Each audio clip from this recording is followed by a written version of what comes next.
बच्चों ये है हमारा चैप्टर 4 स्टार्ट ले रहे हैं हम आपके केमिस्ट्री में, कार्बन एंड इट्स कंपाउंड्स। हम ये चैप्टर स्टार्ट ले रहे हैं केमिस्ट्री में और हम करेंगे ये चैप्टर 2021 को फोकस करते, मतलब हम लोग कुछ एक्स्ट्रा नहीं करेंगे। बोर्ड ने जो सिलेबस काटा है वो काटने के हिसाब से ही हम ये चैप्टर पढ़ेंगे, ठीक है। So this is our lecture number 193। So lecture number है 193, ठीक है। सो यहाँ देखो चैप्टर 4 है कार्बन एंड इट्स कंपाउंड्स और लेक्चर 193। अच्छा अब यहाँ देखो देखो कार्बन के बारे में पूरा चैप्टर पढ़ने वाले हो आप, ठीक है। सो पहले तो कार्बन के बारे में जान लो।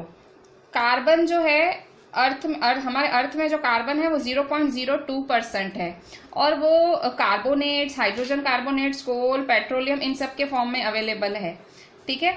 हमारे एटमॉस्फेयर में 0.03% कार्बन डाइऑक्साइड है। भले कार्बन इतनी कम मात्रा में, ओनली 0.02% ही कार्बन है नेचर में, तो भी जो कार्बन है का जो इम्पोर्टेंस है वो बहुत ज्यादा जबरदस्त है।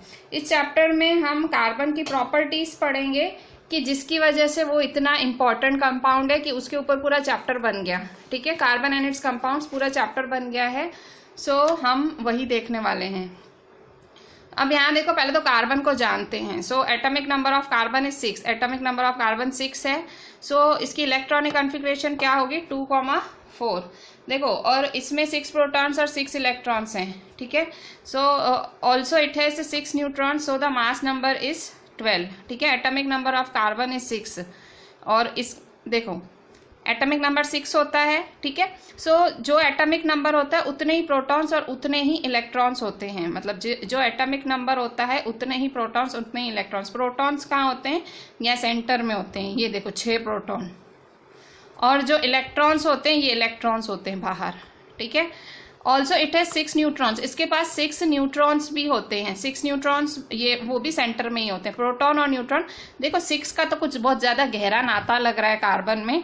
देखो एटॉमिक नंबर 6 है, प्रोटॉन 6 है, इलेक्ट्रॉन 6 है और न्यूट्रॉन्स भी 6 है, ठीक है। So the mass number is 12। मतलब मास नंबर कैसे निकाला जाता है, 9th में आया था। मास नंबर कैसे निकाला जाता है, प्रोटॉन और न्यूट्रॉन का, मतलब जो न्यूक्लियस का जो टोटल है 6 प्रोटॉन 6 न्यूट्रॉन क्या होगा 12।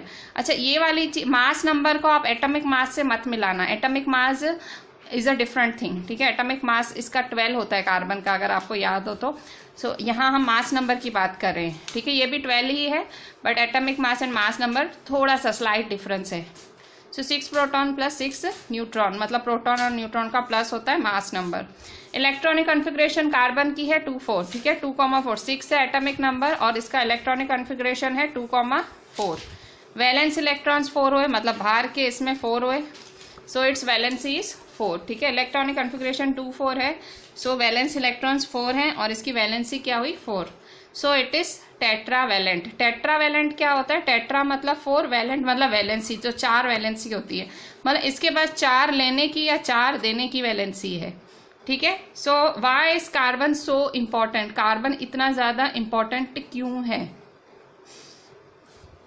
It is the main element present in all living organisms, ठीक है। देखो कार्बन इतना ज्यादा इम्पोर्टेंट क्यों है। सो देखो जो कार्बन है वो मेन एलिमेंट होता है सब लिविंग ऑर्गेनिजम्स में। Carbon is the main element present in all living organisms. Almost all fuels that we use are made up of carbon, ठीक है। सारे फ्यूल्स जो भी हम यूज करते हैं सब कार्बन के ही बने होते हैं। अच्छा यहाँ देखो जैसे मैंने आपको बोला कि भाई, तो देखो इलेक्ट्रॉनिक कॉन्फ़िगरेशन 2,4 है, मतलब इसके कितने ऑर्बिट्स हुए 2 ऑर्बिट, ये पहला ऑर्बिट ये दूसरा ऑर्बिट, ठीक है। सो ये पहला ऑर्बिट हुआ और ये दूसरा ऑर्बिट 2 1 2 3 4, ठीक है। सो अभी यहाँ देखो कार्बन इतना ज्यादा इंपॉर्टेंट क्यों है। Carbon it is main element present in all living organisms, ठीक है। ये मेन एलिमेंट होता है सारे लिविंग ऑर्गेनिजम्स में जो प्रेजेंट है, और जो सारे फ्यूल्स हैं वो जो हम यूज करते हैं वो सब कार्बन के ही बने होते हैं, ठीक है। जितने भी फ्यूल्स आप यूज करते हो वो कार्बन के ही बने होते हैं। Other organic substances like carbohydrate, protein, fat, alcohol, vinegar, glucose etcetera contain carbon. जो बाकी ऑर्गेनिक सब्सटेंसेस होते हैं जैसे कि carbohydrate, protein, fat, alcohol, vinegar, glucose, सब में कार्बन ही होता है, ठीक है। जितने भी ऑर्गेनिक सब्सटेंसेस हैं जैसे कि carbohydrate, protein, fats, alcohol, vinegar, glucose contain carbon, ठीक है। प्लास्टिक में भी कार्बन होता है, ठीक है, ऑर्गेनिक सब्सटेंसेस में भी कार्बन होता है, carbohydrate, protein, fats, alcohol, vinegar, glucose, और प्लास्टिक में भी कार्बन होता है। इन living world the most important element is carbon. भाई सबसे इंपॉर्टेंट एलिमेंट क्या हुआ? कार्बन हुआ, ठीक है। सो कार्बन क्यों इंपॉर्टेंट है? मेन एलिमेंट है, फ्यूल्स, सारे फ्यूल्स हैं उनमें कार्बन ही होता है। ऑर्गेनिक सब्सटेंसेस, अच्छा ऑर्गेनिक क्या हुआ? देखो केमिस्ट्री के 3 टाइप्स होते हैं। देखो एक फिजिकल केमिस्ट्री होती है, एक ऑर्गेनिक केमिस्ट्री होती है और एक इनऑर्गेनिक केमिस्ट्री होती है, ठीक है। अगर बाय चांस आपने कभी फ्यूचर में केमिस्ट्री में स्पेशलाइजेशन करने का सोच रहे हो तो physical chemistry, organic chemistry, inorganic chemistry. So ये जो कार्बन की स्टडी है वो ऑर्गेनिक केमिस्ट्री में की जाती है, ठीक है, पर्टिकुलरली ये ऑर्गेनिक केमिस्ट्री कहलाती है। सो इसलिए उसके सब्सटेंसेस भी ऑर्गेनिक सब्सटेंसेस ही कहलाएंगे। So other organic substances like carbohydrate, protein, fats, alcohol, vinegar, glucose contain carbon.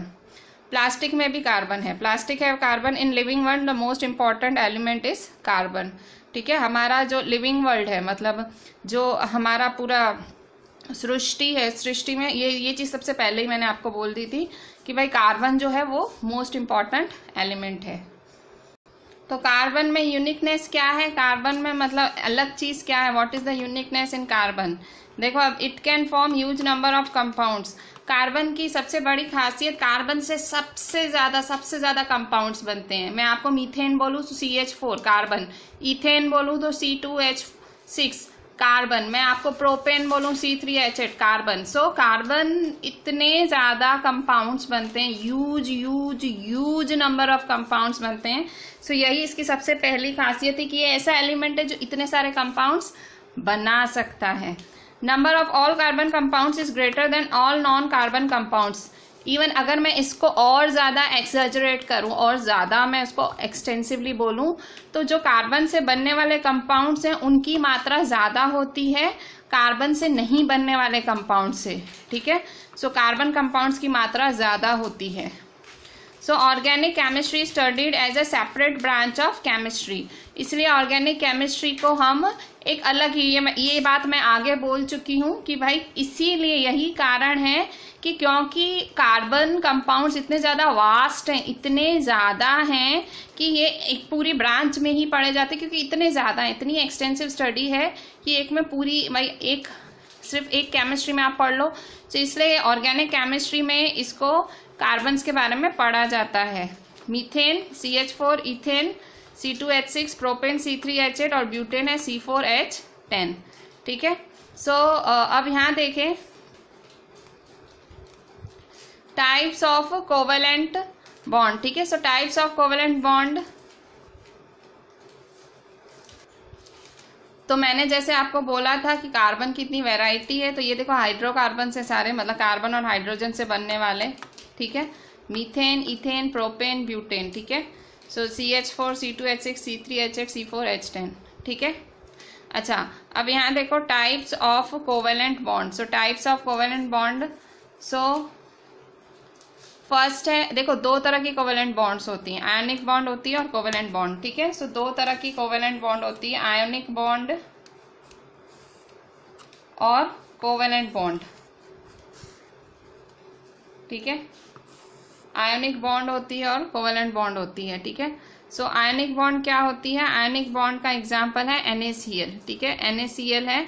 और कोवेलेंट बॉन्ड का एग्जांपल है H2O2, N2, ये सारे। सो देखो आयोनिक बॉन्ड होती है ना, वो आयंस के बीच में होती है। ये मेरे ख्याल से 9th में आपको डिटेल में आ गया, ये वाली चीज आई है। मैं आपको चैप्टर का नाम भी बताऊं तो ये चैप्टर आपका एटम्स वाला ही था, एटम से 9 समथिंग ऐसा था। सो देखो इसमें आयनिक बॉन्ड को इलेक्ट्रोवैलेंट बॉन्ड भी कहते हैं, मतलब ये आयंस के बीच में बॉन्ड होती है, आयंस के बीच में। जैसे ये आयनिक, ये बॉन्ड कैसे बनी? Na+ और Cl- आयंस से बनी। और कोवेलेंट बॉन्ड किसके बीच में होती है? कोवेलेंट बॉन्ड होती है, मतलब कंपाउंड्स बनते हैं इनमें, जैसे H2 या हाइड्रोजन, ऑक्सीजन, कंपाउंड्स बनते हैं। और इसमें क्या होता है? आयंस के ट्रांसफर से होता है, ठीक है। सो आयोनिक बॉन्ड या इलेक्ट्रोवैलेंट बॉन्ड, सो एग्जांपल है NaCl, ठीक है। So it is form by transfer of electrons, मतलब इलेक्ट्रॉन। अच्छा यहाँ देखो, ये सबसे अच्छी जो याद करने वाली चीज है, जो समझने वाली चीज है कि भाई जो कोवेलेंट जो आयन, ये तो टाइप्स ऑफ कोवेलेंट बॉन्ड हो रही है, ठीक है। सो जो आयोनिक बॉन्ड होती है, जो आयनिक बॉन्ड होती है, आयनिक बॉन्ड मेटल से नॉन मेटल से होती है। जैसे अब यहाँ देखो NaCl बना है तो किससे बना है, Na मेटल है और Cl है नॉन मेटल, ठीक है। So electron is transfer from metal to non metal, मतलब यहाँ से इलेक्ट्रॉन आया, इसको मिला। So ionic bond, electrovalent bond, example NaCl, it is formed by transfer of electrons. मतलब ये कैसे बनता है, इलेक्ट्रॉन्स के ट्रांसफर से। Electron is transfer from metal to non metal, ठीक है। सो अब यहाँ देखो एग्जाम्पल है Na है 281, फिर ये है Cl 287, ठीक है। सो यहाँ देखो ये 1 इलेक्ट्रॉन इसको ट्रांसफर कर देंगे हम, ठीक है। सो ये 1 इलेक्ट्रॉन इसको ट्रांसफर किया तो Na plus gives Cl minus, ठीक है। So it is formed by transfer of electrons. कैसे बनती है, सो आयनिक बॉन्ड किससे बनती है, it is formed by transfer of electrons. Electron is transfer from metal to non metal, ठीक है। सो यहाँ से ये बॉन्ड, यहाँ से ये इलेक्ट्रॉन यहाँ ट्रांसफर होगा, सो Na प्लस और Cl माइनस हुआ, ठीक है। So ionic bond electrovalent bond भी कहलाता है और हमेशा आयंस के बीच में होता है, इलेक्ट्रॉन्स के ट्रांसफर से होता है। और इलेक्ट्रॉन कहाँ से ट्रांसफर होते हैं, मेटल से नॉन मेटल, ठीक है। Na 281 Cl 287, ठीक है। सो ये 1 यहाँ ट्रांसफर करेंगे, ठीक है।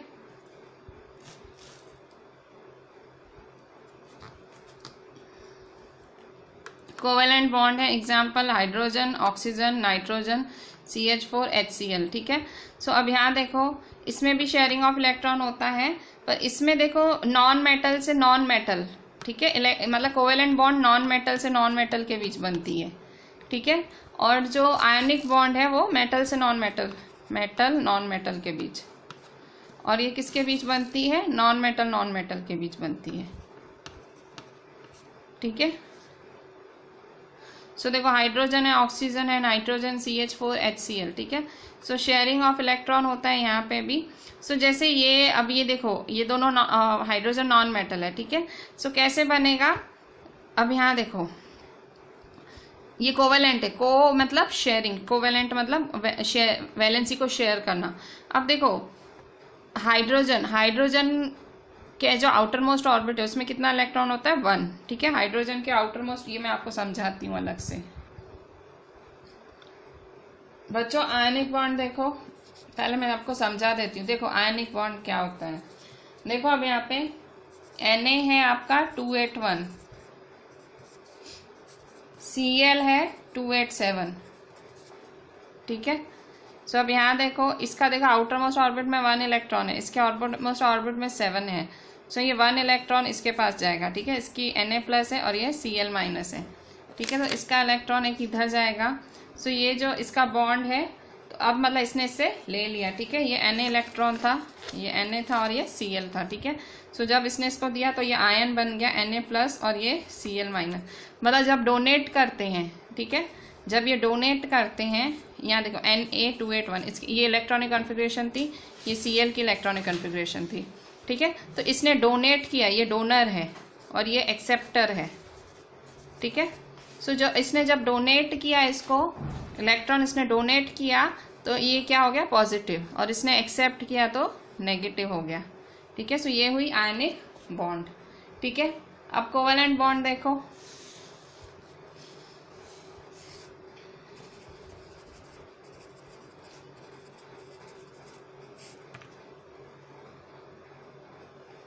कोवेलेंट बॉन्ड में क्या होता है, कोवेलेंट बॉन्ड में शेयरिंग होती है। इधर क्या क्या हुआ, दिया और लिया, ठीक है, दिया लिया, दैट इज आयनिक बॉन्ड, ठीक है। आयनिक बॉन्ड को इलेक्ट्रोवैलेंट बॉन्ड भी बोलते हैं। कोवेलेंट बॉन्ड में क्या होती है, शेयरिंग होती है, ठीक है। सो हाइड्रोजन में देखो 1 इलेक्ट्रॉन होता है आउटर मोस्ट ऑर्बिट में। अगर आप हाइड्रोजन की इलेक्ट्रॉनिक कॉन्फ़िगरेशन देखो तो हाइड्रोजन के एक ही ऑर्बिट होता है, 1 इलेक्ट्रॉन होता है। अब ये क्या करेगा, इसको ड्यूप्लेट कंप्लीट करना है। हाइड्रोजन मतलब हाइड्रोजन का आउटर मोस्ट ऑर्बिट कब कंप्लीट होगा, जब ड्यूप्लेट होगा। सो ये क्या करेगा, इससे H मतलब एक और आएगा, सो वो H आएगा इसके पास, ठीक है।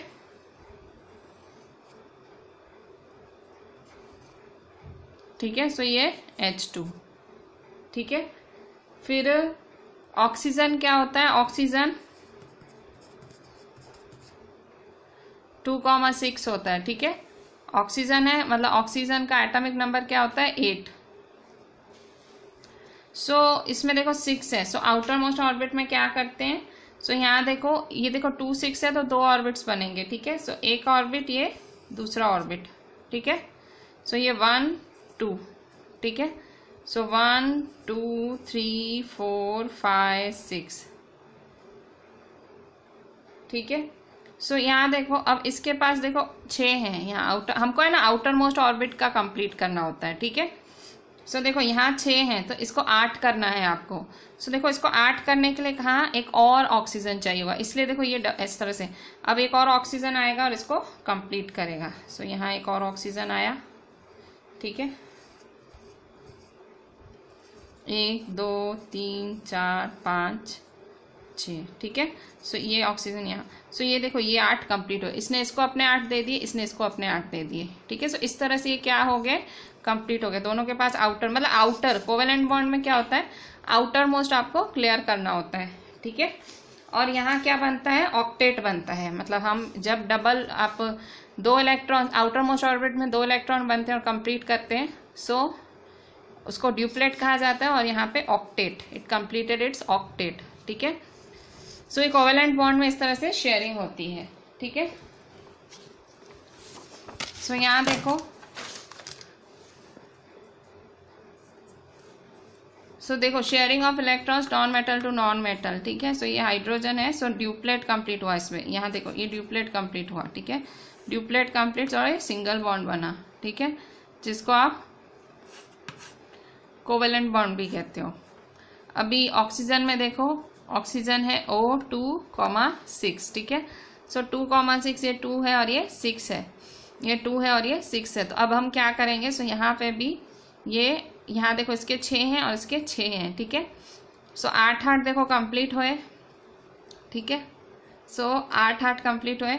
सो यहाँ देखो ये कंप्लीट हुआ, ये कंप्लीट हुआ। सो यहाँ देखो O डबल बॉन्ड O, सो O2, ठीक है। यहाँ देखो डबल बॉन्ड हुई ना, डबल बॉन्ड कैसे हुई, क्योंकि यहाँ देखो 4 मतलब 2 इसके इलेक्ट्रॉन शेयर हुए, 2 इसके इलेक्ट्रॉन। सो देखो एक बॉन्ड, ठीक है। तो सिंगल मॉलिक्यूलर ऑक्सीजन, अच्छा क्यों ये डबल हुआ, सो एक्चुअली इसकी क्यों डबल बॉन्ड बनी, क्यों ये डबल, आप है ना जब भी O2 देखते हो हमेशा आप ऐसे O2 ही देखते हो, कभी आपने O देखा है, नहीं देखा होगा, क्योंकि single molecule of oxygen is dangerous, इसलिए हमेशा ये ऐसे ही पाया जाता है। वैसे ही नाइट्रोजन है, नाइट्रोजन का जो एटॉमिक नंबर है 7 है, ठीक है। सो इसकी इलेक्ट्रॉनिक कॉन्फ़िगरेशन है 2,5, ठीक है, 2,5 है। सो इसमें क्या होगा, इसमें भी ऐसे ही होगा 5, जैसे आउटर मोस्ट ऑर्बिट में कितने 5 इलेक्ट्रॉन्स हैं, ठीक है, 1 2 3 4 5, ठीक है। सो यहाँ इसके साथ ये एक और आएगा, सो वो भी अपने, सो इसको कितने चाहिए, इसको सामने 3 इलेक्ट्रॉन चाहिए कंप्लीट होने के लिए, क्या चाहिए 3 इलेक्ट्रॉन चाहिए। इसके पास 5 है, 3 इलेक्ट्रॉन इसके पास कैसे आएंगे, सो 3 इलेक्ट्रॉन्स इसके पास, दूसरा हम एक और बना देंगे और उससे वो 3 इलेक्ट्रॉन्स ले लेगा, ठीक है। सो दूसरे वाले के पास भी 5 होंगे, वो इससे ले लेगा, ठीक है। सो इस तरह से मतलब आउटर मोस्ट ऑर्बिट पे ही फोकस किया जाता है। सो क्योंकि ये 3 इलेक्ट्रॉन्स था, इसको 3 इलेक्ट्रॉन्स चाहिए तो ये ट्रिपल बॉन्ड बनी, ठीक है। इसको कंप्लीट होने के लिए 3 इलेक्ट्रॉन्स चाहिए तो एंड में ट्रिपल बॉन्ड। सो यहाँ देखो उसको सिंगल इलेक्ट्रॉन चाहिए था कंप्लीट होने के लिए, तो सिंगल बॉन्ड बनी, जिसको हम ड्यूप्लेट कहते हैं।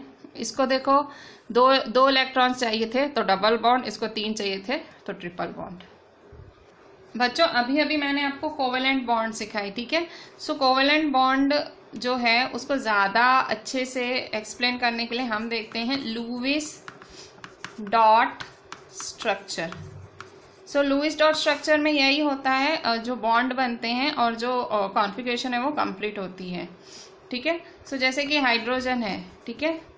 सो हाइड्रोजन में आउटर मोस्ट ऑर्बिट में कितने इलेक्ट्रॉन्स हैं, हाइड्रोजन में आउटर मोस्ट ऑर्बिट में 1 इलेक्ट्रॉन होता है, ठीक है, ठीक है। और इसको कंप्लीट होने के लिए एक और इलेक्ट्रॉन चाहिए। सो यहाँ हाइड्रोजन में एक और इलेक्ट्रॉन, ठीक है। ये आप कॉपी नहीं करना, मैं आपको समझाने के लिए बता रही हूँ। तो देखो यहाँ देखो इसके पास 1 इलेक्ट्रॉन है, इसके पास 1 इलेक्ट्रॉन है। सो कैसे कंप्लीट करेंगे लुईस डॉट स्ट्रक्चर के हिसाब से, तो देखो यहाँ पे इस तरह से है और ये इस तरह से है, ठीक है। सो ये इस तरह से, ये इस तरह से, ठीक है। सो ये H' हुआ, सिंगल बॉन्ड बनी ना। अच्छा, ये जो इसके आउटर मोस्ट ऑर्बिट के इलेक्ट्रॉन्स होते हैं ना, जैसे मतलब बाहर के ऑर्बिट के, सो इसमें आपको आउटर मोस्ट ऑर्बिट का इलेक्ट्रॉन दिखाना होता है, ठीक है। ये आपने इसके साथ दिखाया और ये इसका लुईस डॉट स्ट्रक्चर बना। और सपोज मुझे ऑक्सीजन का लुईस डॉट स्ट्रक्चर बनाना है, ठीक है। सो ऑक्सीजन का लुईस डॉट स्ट्रक्चर कैसे बनाएंगे? सो उसमें भी उसका भी इलेक्ट्रॉनिक कॉन्फ़िगरेशन देखो। सो देखो, जैसे ऑक्सीजन है, सो पहले तो ऑक्सीजन का एटॉमिक नंबर पता होना चाहिए। ऑक्सीजन का एटॉमिक नंबर है 8। इलेक्ट्रॉनिक कॉन्फ़िगरेशन क्या है? 2,6, ठीक है। सो ऑक्सीजन है, सो टोटल कितने इलेक्ट्रॉन्स हैं? 6। बाहर के ऑर्बिट में 6 इलेक्ट्रॉन्स हैं। सो 1 2 3 4 5 6, ठीक है। सो एक और ऑक्सीजन यूज करेंगे, 6 है, ठीक है। सो 1 2 3 4 5 6, ठीक है। सो अब क्या करेंगे हम? तो देखो, इसके 6 इलेक्ट्रॉन, इसके 6 इलेक्ट्रॉन, अब कैसे करेंगे? शेयर करेंगे। अच्छा, जब भी देखो लुईस डॉट स्ट्रक्चर में आप या तो क्रॉस यूज करो आउटर मोस्ट ऑर्बिट के इलेक्ट्रॉन्स दिखाने के लिए, या तो डॉट यूज करो, या तो क्रॉस या तो डॉट, कुछ भी यूज कर सकते हो, ठीक है। सो मोस्टली हम क्रॉस यूज कर, मतलब जब सेम होता है ना तो ज्यादातर क्रॉस यूज किया जाता है। सो यहाँ, और फिर अगर मिक्स में होता है तो क्रॉस डॉट दोनों, ठीक है। सो यहाँ देखो, ये देखो ऑक्सीजन ने ये कंप्लीट किया और ये भी ऑक्सीजन ने कंप्लीट किया। सो अब यहाँ देखो O डबल बॉन्ड O, ठीक है। सो ये हाइड्रोजन है, ये ऑक्सीजन है, ठीक है। सो नाइट्रोजन है, एटॉमिक नंबर, ठीक है, 7 है, ठीक है। सो इलेक्ट्रॉनिक कॉन्फ़िगरेशन क्या होगी? 2 5, ठीक है। सो नाइट्रोजन, अब यहाँ देखो नाइट्रोजन में फिर से टोटल कितने हैं? 5 होते हैं इलेक्ट्रॉन्स, 5, ठीक है। सो 1 2 3 4 5, ठीक है। यहाँ पे भी 5 हैं, 1 2 3 4 5, ठीक है। सो यहाँ देखो 1 2 3 4 5, अच्छा रुको, यहाँ पे 2 5 होता है ना। सो कैसे इसको कंप्लीट कराएंगे? सो यहाँ देखो, ये इसका बना, इसने इससे ले लिए और इसने इसको दी, मतलब शेयरिंग चलता है यहाँ पे, कोवेलेंट बॉन्ड बनी। So Lewis dot structure is all about covalent bond. So यहाँ देखो 3 बॉन्ड्स बनी, 1 2 3, ठीक है। अभी ये हाइड्रोजन है, ऑक्सीजन है, नाइट्रोजन है। इसके अलावा भी मैं आपको एक CH4, ठीक है, CH4 भी आप सुनते हो।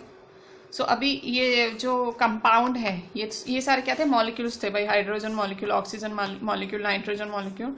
अभी मैं आपसे कंपाउंड में भी कोवेलेंट बॉन्ड के बारे में बताऊंगी बच्चों। अभी जैसे मेरे को CH4 का, ये एक हाइड्रोकार्बन है, मुझे इस मीथेन का लुईस डॉट स्ट्रक्चर बनाना है, तो कैसे बनाऊंगी? सो देखो, कार्बन है, तो कार्बन के आउटर मोस्ट ऑर्बिट में कितने इलेक्ट्रॉन्स होते हैं? कार्बन का एटॉमिक नंबर 6 होता है। सो उसकी इलेक्ट्रॉनिक कॉन्फ़िगरेशन क्या होगी? 2,4। सो उसके आउटर मोस्ट ऑर्बिट में 4 इलेक्ट्रॉन्स हैं, 1 2 3 4, ठीक है। अभी H4 है, ठीक है। सो H4 है। सो देखो, तो H के 4 मॉलिक्यूल्स हैं, ठीक है, मतलब 4 एटम्स हैं, सॉरी 4 एटम्स हैं। अच्छा, आपको ये 4 कैसे है? C का देखो, बहुत ही लॉजिक के साथ जाओ आप। Lewis dot structure outermost orbit के इलेक्ट्रॉन्स पे बना है, ठीक है। जैसे 6, एटॉमिक नंबर ऑफ कार्बन क्या है? एटॉमिक नंबर ऑफ कार्बन है 6। इलेक्ट्रॉनिक कॉन्फ़िगरेशन क्या हुई? 2,4, ठीक है। सो यहाँ देखो, ये इस तरह से, ये इस तरह से, ये इस तरह से, ठीक है। अच्छा, अब हाइड्रोजन है, एटॉमिक नंबर का 1, ठीक है, उसका atomic number of hydrogen is 1, ठीक है। सो इसके पास तो है ही एक इलेक्ट्रॉन, ठीक है। सो यहाँ देखो, इसके पास एक इलेक्ट्रॉन है, 4 जोड़ने हैं। सो एक इलेक्ट्रॉन, एक इलेक्ट्रॉन, एक इलेक्ट्रॉन। अब आप ध्यान से देखो, C को कंप्लीट होने के लिए 8 चाहिए, मतलब ऑक्टेट चाहिए, यहाँ पे 8 हो जाना चाहिए, और हाइड्रोजन को कंप्लीट होने के लिए 2 चाहिए। ठीक है, सो कैसे होगा, सो यहाँ देखो ये 8 बना,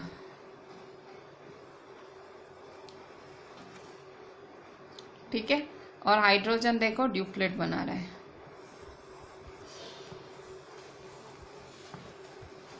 ठीक है, सो देखो ये hydrogen complete, hydrogen complete, hydrogen complete, covalent bond बनाई, और कार्बन ने देखो सबके एक एक, खुद के 4 थे, सबके एक एक लेके टोटल 8।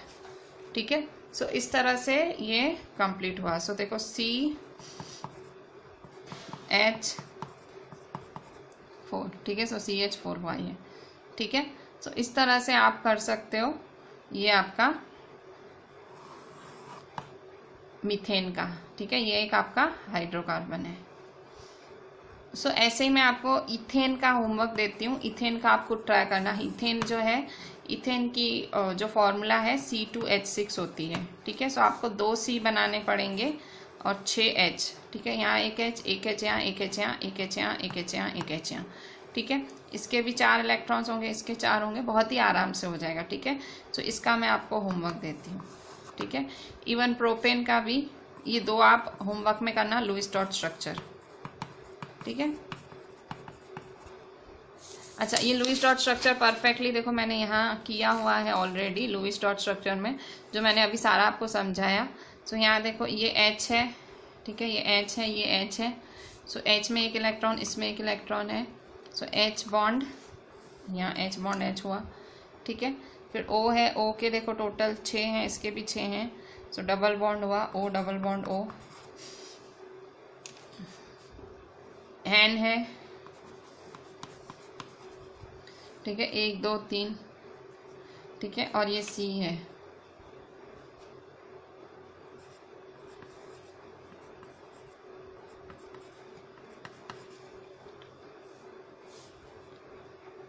ठीक है, सो इस तरह से ये हमारा देखो, ये हाइड्रोजन हाइड्रोजन है, ऑक्सीजन ऑक्सीजन है, नाइट्रोजन है, और ये CH4 है।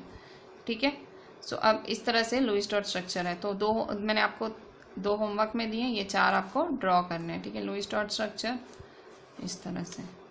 ठीक है, अच्छा, अब हम वापस बैक टू द पॉइंट आ जाते हैं कि भाई जो है कार्बन यूनिक क्यों है, कार्बन यूनिक क्यों है, उसके रीजंस। ठीक है, वो जो टॉपिक था, ठीक है, हम तो यूनिकनेस डिस्कस कर रहे थे।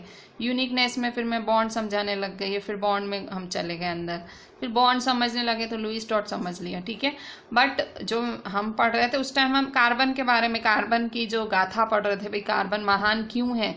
सो महानता मतलब उसकी यूनिकता का, उसके एक मतलब जो यूनिकनेस है वो क्यों इतना डिफरेंट है सबसे, वाई। सो देखो, पहले तो मैं ऊपरी आपको रीजंस बताती हूँ, रीजंस बिहाइंड द यूनिकनेस। तो पहली उसकी जो यूनिकनेस का कारण है उसकी टेट्रा कोवेलेंसी। दूसरा यूनिकनेस का कारण है उसका कैटिनेशन। ठीक है, शॉर्ट में बताऊं तो। तीसरा यूनिकनेस का कारण है पॉलीमराइजेशन।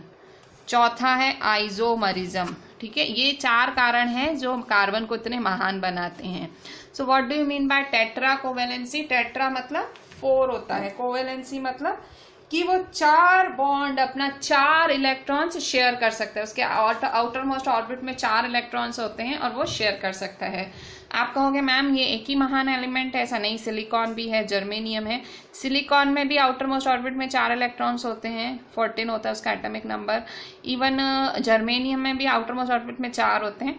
फिर कहोगे मैम इसी की महानता क्यों पढ़ रहे हैं, क्योंकि इसके पास और भी प्रॉपर्टीज हैं। ठीक है, और भी अच्छी अच्छी प्रॉपर्टीज हैं जो कि सिलिकॉन और जर्मेनियम के पास नहीं है। ठीक है, आउटर मोस्ट ऑर्बिट में 4 इलेक्ट्रॉन्स होना, ये इसकी एक खूबियों, बहुत सारी खूबियों में से एक है। क्योंकि देखो 4 हैं, देखो 4 हैं, या तो देखो 4 हैं, उसको कंप्लीट होने के लिए 4 और चाहिए। ठीक है ना, उसके लिए देना आसान है ना लेना आसान है। ठीक है, देगा तो बहुत ज़्यादा उसके पास कमी आ जाएगी और लेगा तो बहुत ज़्यादा भार आ जाएगा, ठीक है, बहुत एनर्जी यूजअप हो जाएगी। तो ना वो देता है ना लेता है, वो क्या करता है, शेयरिंग, और शेयरिंग को बोलते हैं कोवेलेंट, ठीक है। सो इसकी यूनिकनेस उसकी टेट्रा कोवेलेंसी है। दूसरी यूनिकनेस है catenation. What do mean by catenation now? Catenation मतलब लंबी लंबी लॉन्ग चेन बनाता है, ठीक है, लंबे लंबे लंबे लंबे। आपने जैसे मैंने ये तो देखो यहाँ देखो, मैंने आपसे यहाँ CH4 बोला, फिर मैंने आपको होमवर्क इथेन दिया, फिर प्रोपेन, देखो बहुत होता है। मैं आपको हाइड्रोकार्बन्स के नाम पता है, देखो methane, ethane, propane, butane, pentane, hexane, heptane, octane, nonane, decane. अब ये सब कार्बन्स हैं, ठीक है, कार्बन्स। तो कार्बन कितनी कितनी कितनी लंबी चेन बना सकता है? So it can form long chain, branch बना सकता है अपने एटम्स के साथ। देखो ये लॉन्ग चेन बना रहा है, इवन ब्रांचेस भी बनाता है। कैसे? ऐसे ऐसे बनाया, फिर इससे बनाया, ठीक है। सो इस तरह से लॉन्ग चेन भी बनाता है, ब्रांचेस भी बनाता है, ठीक है। अच्छा, पॉलीमराइजेशन क्या होता है? पॉलीमराइजेशन का मतलब होता है कि ये पॉलीमर्स भी बना सकता है। कार्बन की तीसरी खूबी है कि ये पॉलीमर्स ही बना सकता है। कैसे? मतलब आपने ये पढ़ा था 8th में, क्या पढ़ा था कि जब दो मोनोमर मिलते हैं तो पॉलीमर बनाते हैं, ठीक है। हमने नहीं प्लास्टिक्स वाले में पढ़ा था। अगर आपको सिंथेटिक फाइबर्स में अगर आपको याद ना हो, आपको 8th में छोटा भाई बहन हो, बहुत ज़्यादा डिटेल में जाने की इच्छा हो, तो उसकी टेक्स्ट बुक खोल के देख लेना। Synthetic fibres I think so chapter था। सो बहुत ज़्यादा उसमें नहीं घुसना है, पर सिंपली इसकी एक प्रॉपर्टी है पॉलीमराइजेशन, ठीक है। दो मोनोमर्स मिलकर एक पॉलीमर बनाते हैं। चौथी प्रॉपर्टी, चौथी महानता क्या है कार्बन की? आइसोमरिज्म। अब आइसोमरिज्म क्या होता है कि आप इसको कैसे भी दिखा सकते हो। आइसोमरिज्म मतलब स्ट्रक्चर सेम होता है, सॉरी इसका जो फॉर्मूला सेम होता है पर स्ट्रक्चर डिफरेंट होता है। अब यहाँ देखो, जैसे इसको 1 2 3 4, ये C4H10 है, ठीक है, इसको ऐसे लिखा, तो ये C4H10 को देखो मैं ऐसे भी लिख सकती हूँ। तो देखो स्ट्रक्चर डिफरेंट है, इसका मॉलिकुलर फॉर्मूला सेम है, मतलब इसका जो फॉर्मूला है वो सेम है, पर स्ट्रक्चर डिफरेंट है। सो इसे हम कहते हैं आइसोमरिज्म। सो इस तरह से जो कार्बन है इसकी यूनिकनेस के 4 कारण हैं। टेट्राकोवैलेंसी है, कैटिनेशन है, पॉलीमराइजेशन है एंड आइसोमरिज्म है। तो बच्चों हम यहाँ पे ही एंड करते हैं आज।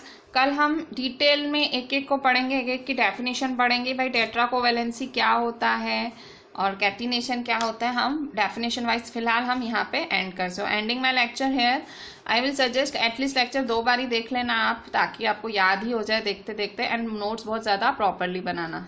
चलें, थैंक यू।